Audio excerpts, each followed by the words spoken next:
네, 일요일이었던 어제 오전 한동훈 국민의힘 대표와 한덕수 국무총리가 공동 대국민 담화를 발표했습니다. 정치는 한동훈 대표가 맡고 행정은 한덕수 총리가 맡는 듣지도 보지도 못한 내각제 스타일의 과도 정부를 기획했다는 얘기입니다. 12.3 계엄의 밤 이후 국민께서 그나마 쉬고 계신 일요일을 굳이 골라서 뻔뻔하게도 이러한 발표를 한 것이죠. 이것은 제2차 내란 시도입니다. 그런데 이 담화 때문에 한동훈 대표가 하루 종일 거나하게 욕을 좀 먹은 것 같습니다. 어제 저녁 6시 국민의힘 당사에서 백브리핑을 했는데 논란거리에서 슬쩍 발을 빼는 말들만 반복을 했습니다. 정말 추접스럽고 비겁하고 졸렬합니다. 한때 조선 제1검이라 불렸고 일국의 장관이었고 지금은 집권 여당의 대표인자의 수준이 처참합니다.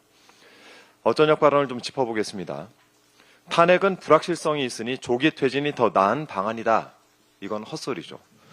불확실성을 언급한 배경은 두 가지겠죠. 하나는 헌법재판소인데 탄핵소추안이 헌재에서 인용되지 않을 가능성을 고려한 겁니다. 도대체 헌법 정신을, 헌재를 무엇으로 생각하는지 묻지 않을 수가 없습니다. 명백한 위헌적 내란죄를 두고 윤석열에게 대통령직 파면을 제외한 다른 결론은 있을 수가 없습니다. 두 번째 배경으로 극심한 진영의 혼란을 언급했는데 이건 역시 되지도 않는 핑계에 불과합니다. 우린 이미 탄핵을 경험했습니다. 그 과정에서 그 어떤 혼란이 있었습니까? 대통령 권한은 황교안 국무총리가 대행을 했고 곧바로 이어진 대통령 선거를 통해서 정권이 평화적으로 이양됐습니다. 오히려 윤석열이 탄핵되지 않은 지금 이 상황이 혼란 그 자체입니다.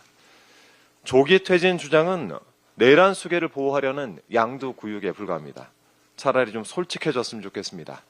탄핵 이후 대통령 선거에서 본인이 대통령이 되지 못할 경우가 무서워서 머리에 쥐나게 고민해서 나온 묘수가 조기 퇴진이 아닌가 싶습니다. 그리고 어제 한동훈 대표가 총리와 함께 국정을 운영할 법적 근거가 없다는 기자들의 지적에 여기에 대해서 어폐가 있다라면서 당이 더 적극적으로 총리와 협의를 하겠다는 의미라고 둘러댔습니다. 본인 특기가 말장난인 건 좀 압니다. 그런데 이 대답은 정말 없어 보입니다. 한동훈 대표든 한덕수 국무총리든 대통령 권한을 대신 틀어주고 국정을 운영할 근거는 없습니다. 권한도 없는 두 사람이 머리를 맞대고 국정을 논하는 이 기괴한 한덕훈 과도정부 기획은 대한민국 헌법 제96조의 행정조직 법정주의에도 위배가 되는 것입니다. 그러다 보니까 누가 군 통수권을 대리하느냐라는 기자의 질문에 답변도 못하고 자리를 떴던 것이 아니겠습니까? 위헌적이고 위법적인 일을 하려니 악의가 잘 맞지가 않는 것입니다. 제20.5대 대통령 한덕훈 쌍두정부를 국민께서는 단호히 거부하겠습니다. 오직 탄핵만이 한동훈 대표와 국민의힘까지 목숨을 부지하는 길이라 생각을 합니다. 한동훈 대표는 한 입으로 하도 여러 말을 해서 믿기는 좀 어렵지만 탄핵에 동참할 수 있는 마지막 기회를 드리겠습니다. 부디 국민의 적이 되지 않길 바랍니다. 이상입니다.